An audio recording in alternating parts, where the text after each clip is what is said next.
શક્તિપીઠ અંબાજી ધામમાં સરકાર દ્વારા રીડેવલપિંગ કામગીરી હાથ ધરવામાં આવી હતી। બસ સ્ટેન્ડ જૂની કોલેજ કમ્પાઉન્ડમાં લઈ જવાશે, જે માટે કામગીરી પૂરજોશમાં ચાલી રહી છે।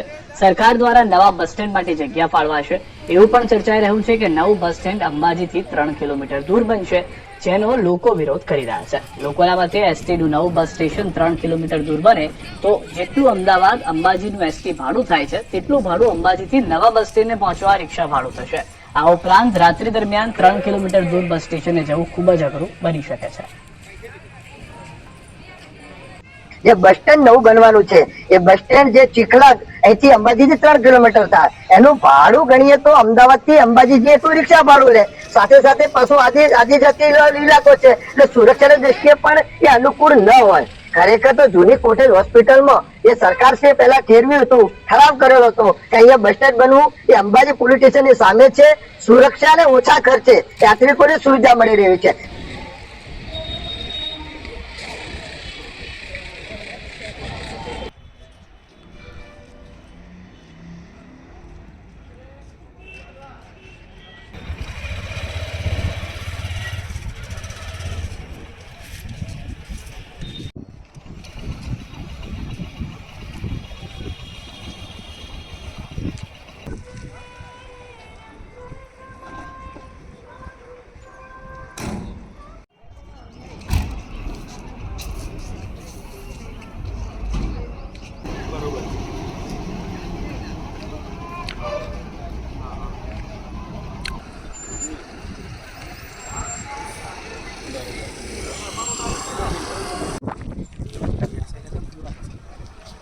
पूरा व्यू आ जाए, दूसरा वीडियो ले लें।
ગુજરાતની પવિત્ર યાત્રાળુ અંબાજી ખાતે કરોડો યાત્રિકો આવતા હોય છે।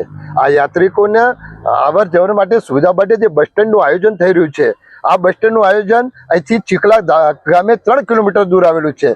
ખરેખર જે અમદાવાદથી અંબાજીનું જે ભાડું થાય એટલું તો રિક્ષાવાળા ભાડા લેશે, એના કરતાં તો જે વહીવટીતંત્રે પહેલા જૂની કોટેજ જે અંબાજી પોલીસ સ્ટેશનની સામે આવેલું છે એ જગ્યા ખરેખર ગામ વચ્ચે યાત્રિકોને ગામના માટે સુલભ રહેવું છે, અને સાથે સાથે આ ટ્રાયબલ ઇલાકો છે એટલે સુરક્ષાની દ્રષ્ટિએ જોઈએ તો ખરેખર આ જૂની કોલેજની જૂની કોટેજ હોસ્પિટલની જગ્યા જો બસ સ્ટેન્ડ બને એવી ગામની અને યાત્રિકો સાથેની મારી માંગ છે વહીવટીતંત્રને કે મારે ખરેખર આ બસ સ્ટેન્ડ યાત્રિકોને સુવિધા માટે એટલે ગામના નાગરિકો માટે યાત્રાધામ અંબાજી ખાતે જે નવું ભોજનાલય બનવાનું છે, જે આ નવી કોટેજ હોસ્પિટલ છે ત્યાં બને એવી અમારી માંગ છે। નહીતર તો દાતામાં જે પરિસ્થિતિ થઈ બસ સ્ટેશન બન્યા પછી એવી પરિસ્થિતિ ત્યાં ચીખલાની થશે।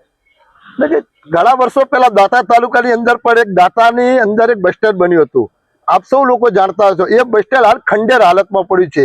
એવી સ્થિતિ આ ચીખલા બસ સ્ટેન્ડની ન થાય એ માટે મારે વહીવટીતંત્રની નમ્ર વિનંતી છે કે આ જે નવું બસ સ્ટેન્ડ બનવાનું છે એ જૂની કોટેજ હોસ્પિટલની જગ્યાએ બને, એટલે સુરક્ષાની દ્રષ્ટિએ અને લોકોનો ખર્ચ ઓછો પડે અને સારી વ્યવસ્થા મળી રહે એ માટે વહીવટીતંત્રને મારે ખૂબ વિનંતી છે. હમણાં હાલે અંબાજી જે શહેરની અંદર રીડેવલપમેન્ટની કાર્યવાહી ચાલુ છે. જે તબક્કે અત્રેનું બસ સ્ટેશન પણ અન્ય જગ્યાએ શિફ્ટ કરવાનું થાય છે, જેમાં વહીવટ દ્વારા હાલમાં હંગામી ધોરણે જે જૂની કોલેજ હતી ત્યાં શિફ્ટ કરવાનું અંદાજિત 20 દિવસની અંદર થવાનું છે. ત્યારબાદ કાયમી ધોરણે જે જગ્યા ફાળવણી થશે વહીવટ દ્વારા ત્યાં પણ નવું બસ સ્ટેશન બનશે. બીજું કે વર્કશોપની જગ્યા હાલ યથાવત જ રહેશે. વર્કશોપ માટે વહીવટ દ્વારા જે પણ જગ્યાને નક્કી કરવામાં આવશે ત્યાં શિફ્ટ થશે. અને હાલમાં જે શિફ્ટ કરવાનું છે બસ સ્ટેશન અંદાજે 80% જેટલી તો કામગીરી પૂર્ણ થઈ ગયેલ છે અને આગામી 20 દિવસની અંદર ત્યાં શિફ્ટ થવાનું છે, જે મુસાફરો માટે એક નવી સગવડ ઊભી થશે. અને એ જ રીતે યાત્રિકો માટે આ વહીવટ દ્વારા એક સારું એવું નવીન બસ સ્ટેશન તો બનવાનું જ છે ભવિષ્યમાં, પણ હાલ ટેમ્પરરી જે હંગામી છે એમાં પણ સારી સુવિધા મળી રહેશે તે રીતની વ્યવસ્થા કરવામાં આવેલ છે.